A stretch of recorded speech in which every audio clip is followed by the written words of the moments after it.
Le podcast Athlète Entrepreneur, animé par Amélie Delebel, vous relate les différents parcours inspirants d'anciens sportifs ou sportifs actuels de haut niveau de différentes disciplines qui se sont tournés par la suite ou sont actuellement dans le milieu entrepreneurial. Des entrevues et reportages qui sauront vous motiver à atteindre votre plein potentiel. Le podcast Athlète Entrepreneur, des cheminements à découvrir.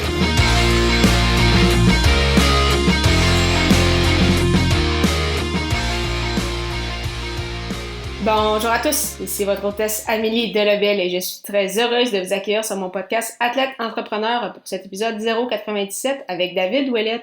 Athlète Entrepreneur est un podcast qui a pour but de motiver les athlètes ou anciens athlètes qui souhaitent se lancer en affaires.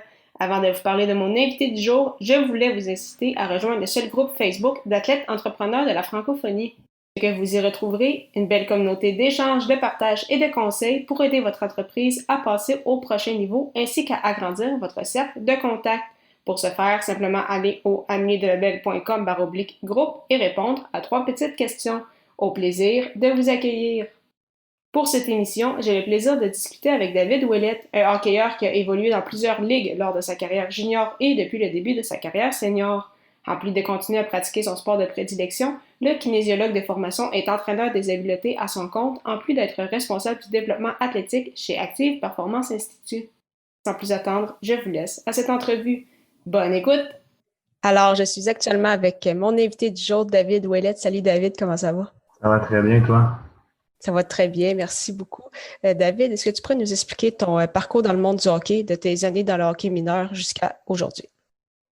Ouais, en fait, j'ai commencé à jouer au hockey. J'avais 4-5 ans. J'ai joué tout mon hockey mineur là, à Belleuil.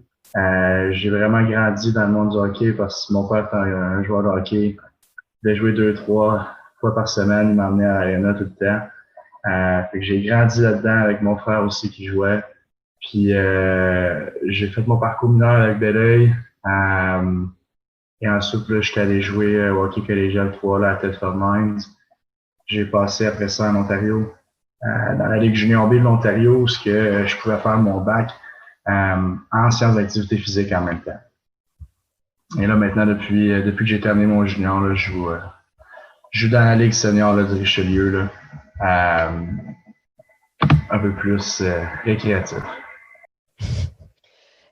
Puis, c'est ça dans la vie de tous les jours. Donc, tu as étudié pour être kinésiologue. Là, tu t'occupes du développement athlétique chez Active Performance Institute. Qu'est-ce qui t'a attiré vers ce milieu?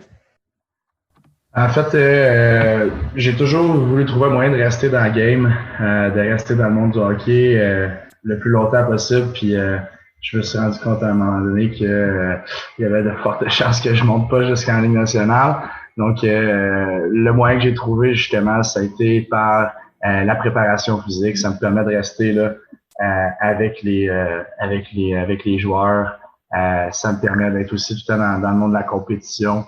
Je suis quelqu'un de compétitif, j'aime ça performer. Et qu'en travaillant là-dedans, c'est vraiment ça qui m'a appelé. Pouvoir permettre à tous ces athlètes-là, justement, de progresser puis de continuer à compétitionner. Tu es également entraîneur des habiletés à ton compte. Qu'est-ce qui t'a poussé vers cette spécialisation? En fait, je voyais vraiment un complément à ce que je fais en préparation physique, où je suis entraîneur de hockey aussi. Je suis responsable d'un programme de hockey scolaire. Donc, j'avais comme ces deux chapeaux-là. J'aime être sur la glace avec les gars. J'aime aussi être au gym, préparer mes programmes et tout. Puis en 2020, maintenant où est-ce qu'on est rendu avec les connaissances qu'on a sur la performance puis le développement athlétique, les entraînements spécifiques, donc ce qui est vraiment pour un joueur de hockey, c'est de jouer au hockey, prennent de plus en plus de place. C'était donc pour moi un moyen de pouvoir allier la préparation physique dans le gym, la préparation plus générale qu'on va dire, à ce qui est un peu plus spécifique. Donc vraiment ce que je fais sur la glace est très souvent, par exemple l'été, là, relié à ce qu'on fait hors glace dans le gym. Puis, parce qu'il y a quand même beaucoup de compétitions à ce niveau-là au Québec, au Canada ou même en général, il y a de plus en plus d'entraîneurs des habiletés. Comment tu fais pour te démarquer, pour trouver tes clients? Ben, c'est sûr que justement, en ayant le lien avec le programme de préparation physique que j'ai, j'ai une cinquantaine d'athlètes là, au total que je touche avec ça. Le lien est quand même facile de les emmener sur la glace avec moi après. Puis vraiment par cette approche-là de kinésiologue, une approche où ce que toutes mes pratiques sont montées d'avance, sont pensées comme si c'était un entraînement au gym. C'est-à-dire que je vais prendre tous les concepts de développement moteur, les concepts aussi là, de système d'énergie que je vais emmener sur la glace. Donc, c'est quasiment un entraînement au gym, mais qui est fait sur la glace où on va travailler les habiletés. Je te donne un exemple. Durant mon été, avec les joueurs de hockey, quand on fait le cardio, je sais qu'il n'y a pas beaucoup de joueurs de hockey qui aiment ça courir. Il n'y a pas beaucoup de joueurs de hockey qui aiment s'embarquer sur un bike, faire du spinning. Ils en font déjà assez toute l'année. Les gars, ils aiment ça, c'est la glace. Donc, moi, ce que je fais, c'est que je fais mon cardio sur la glace. J'ai mon timer, je fais mes intervalles. On fait, au lieu de faire des intervalles sur un vélo ou sur la piste de course, même si on en fait un peu, ben on en fait sur la glace. Donc, c'est sûr que là, ça, c'est ma porte d'entrée à travailler avec les gars. On fait pas juste ça aussi, on travaille sur les habiletés individuelles.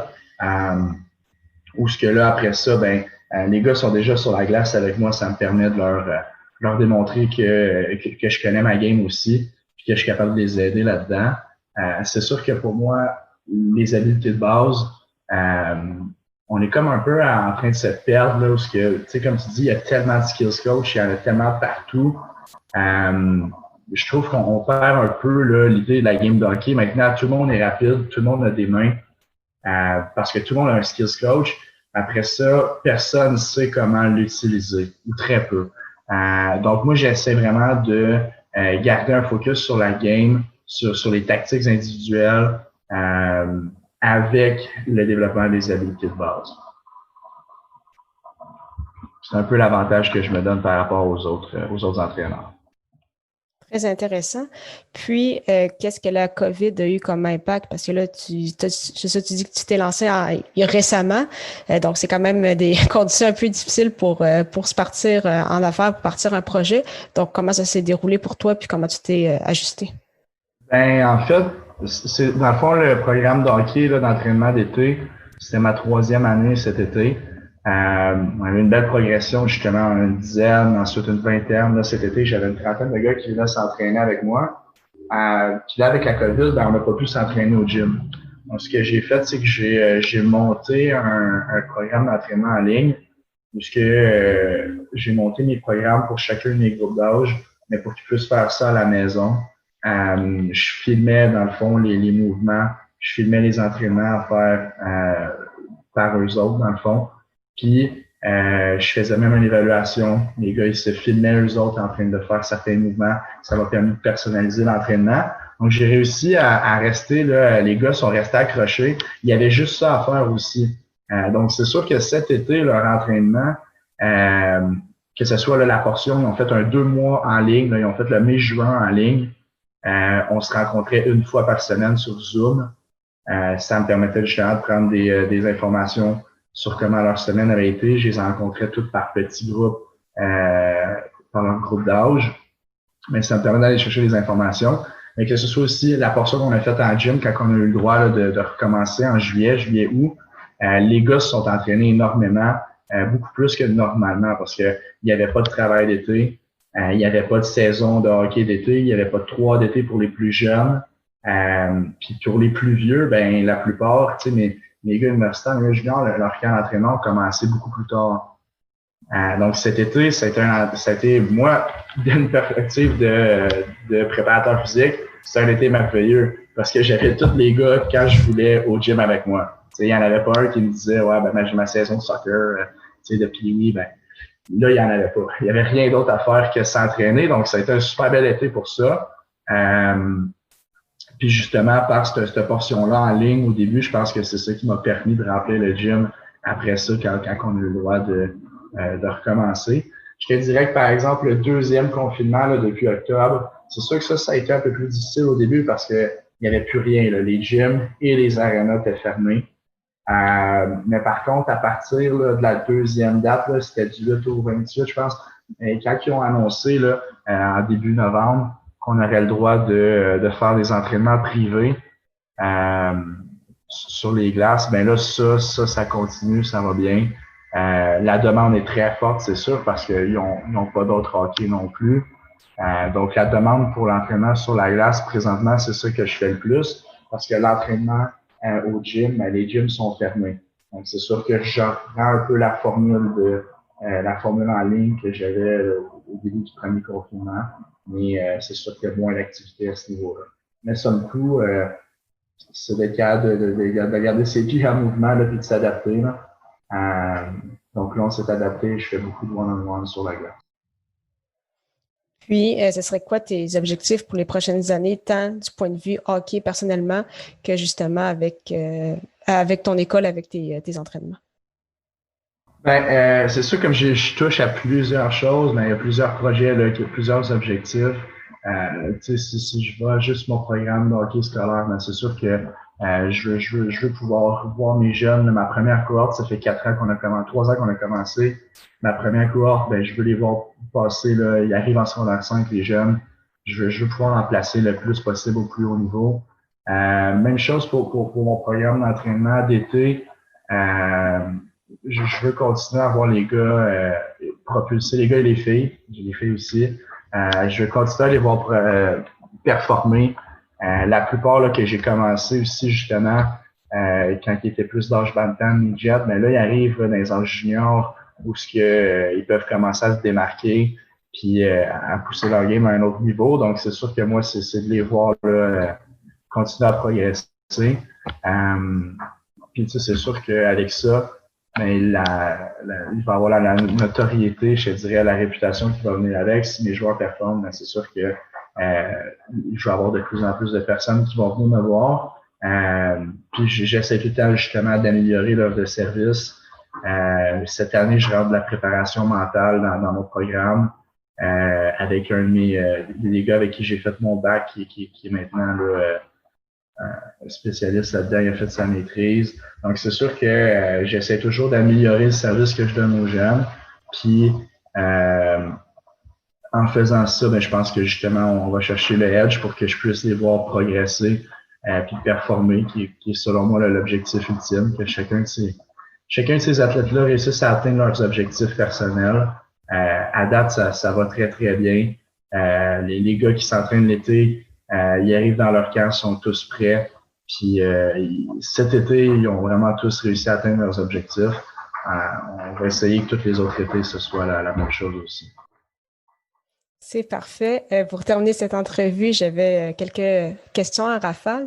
La première, c'est quelle est la chose la plus importante que le sport t'enseigne? Le travail d'équipe. Peu importe le travail d'équipe, ça va t'emmener à réussir tout ce que tu vas entreprendre. Des fois, tu as des forces, tu as des faiblesses, tout le monde travaille ensemble, puis ça réussit à atteindre les objectifs à tous. Quel est ton plus beau souvenir sportif? Je te dirais, mon plus beau souvenir sportif, c'est pas au hockey, c'était à la crosse. J'ai joué à la crosse, j'ai joué mon junior, j'ai joué à l'université aussi.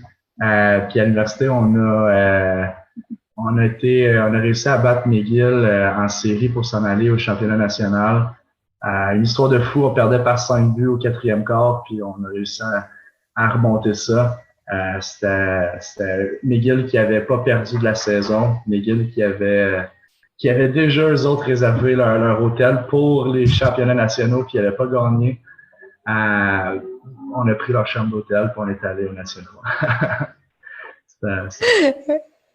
Toute une histoire quand même. Ouais. Puis, ma dernière question, c'est quel serait ton meilleur conseil pour un athlète ou un ancien athlète qui souhaite se lancer en affaires? C'est justement, j'ai parlé dans le travail d'équipe, c'est d'un peu, quand tu es un athlète, tu rencontres énormément de personnes. Puis je pense que justement, si tu es encore dans le monde du sport, puis tu penses te lancer en affaires un jour, ben assure-toi d'avoir des bonnes relations avec tout le monde que tu vas rencontrer. Je me suis promené beaucoup, j'ai joué au camp en Ontario, j'ai joué au camp en Beauce, j'ai rencontré du monde de partout au Québec, du monde de partout dans le monde. J'ai été coaché en Europe de 2 ans. Je rencontre encore des personnes que j'ai rencontrées là-bas.